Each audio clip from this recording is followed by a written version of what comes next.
666. This past week, Sheikh Mohammed bin Zayed al-Nahyan, MBZ, was named President of the United Arab Emirates, UAE, following the May 13th passing of his half-brother, ex-president Sheikh Khalifa bin Zayed al-Nahyan.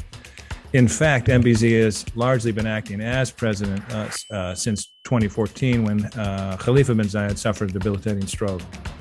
At 61, MBZ is well known in Washington, D.C., and reporting on his confirmation as president frequently noted the UAE's emergence from a desert outpost to a booming state fueled by Abu Dhabi's oil wealth and Dubai's rise as a trading and financial center. Lucian, as you know, on these occasions, I'm always struck by the recency of all this and how quickly Gulf states such as Saudi Arabia and the UAE have transformed themselves. You know, I've mentioned probably a few times that Herbert Hoover was U.S. president when Saudi Arabia was recognized as a country in 1932.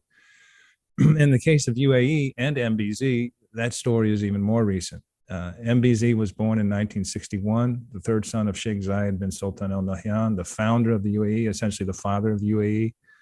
And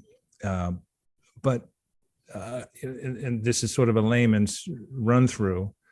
In 1961, the UAE didn't exist. Abu Dhabi had not even exported any oil. They eventually exported oil in 62. In fact, Sheikh Zayed was not even the ruler of the Abu Dhabi Emirate at that time. He ousted his brother with the help of the British in 1966, 5 years after MBZ was born. The UAE was formed in 1971, 3 years after the British had declared that they could no longer support the so-called trucial states with whom the British had long and established protectorate treaties going back to 1820. So by 1972, 7 of these sheikdoms, Dubai, Abu Dhabi, Sharjah, Ajman, Kuwain, and Fujairah, and later in 72, Ras Al Khaimah, had come together to form the United Arab Emirates. It's interesting to note, again, if you haven't paid any attention or don't follow the history of the trucial states, Qatar and Bahrain were part of the initial talks to form a united federation, but dropped out. In 1972, when again, the full UAE, as we know it, those emirates had come together, MBZ was 11 years old and just returned from being educated at Royal Academy in Morocco. He was then schooled in Al Ain and Abu Dhabi and eventually sent to attend Sandhurst, the renowned military academy in the UK, where he graduated in 1979. When Sheikh Zayed died in 2004, MBZ became UAE Crown Prince and Deputy Commander of the UAE Armed Forces. This past week, he became the third president of the UAE, only 50 years after its founding. So that's my little history review of the UAE, you know, on the occasion of the third president to be named. And I just always think it's useful to be reminded that these are all recent states, and they've grown enormously quickly, and they play a role on the global stage that seems outsized for their size. But it's good to remember they're pretty new. You can't possibly get a smoother transition of power than what just happened in the United Arab Emirates. No. Yeah, exactly. Especially, you know, as you were going to say, you know, since he's been acting since 2014. Indeed. And virtually every ruler of each of the Emirates got together and just said, hey, you're the guy. Very interesting bio on MBZ. And that's a great, I mean, this is a really important issue. It's a really important situation going on in the UAE, but a very smooth transition to power. MBZ has 9 children, which I think is amazing. Just in awe of that.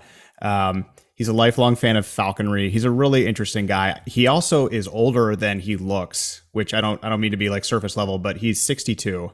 Does not look that. People often compare him to Crown Prince Mohammed bin Salman, who's, you know, roughly half his age. But the two are very reform minded. And I think this is,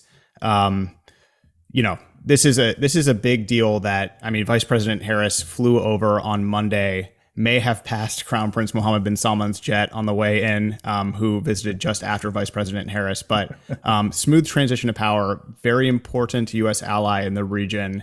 So there's a lot here that's interesting. Rest in peace to the Sheikh. Sheikh Khalifa, yeah, Sheikh Khalifa, who did a good job in himself, and he actually, oversaw an extraordinary change in the UAE during his basically decade from 2004 to 2014 when he had the stroke. But he was considered a kind and a capable leader.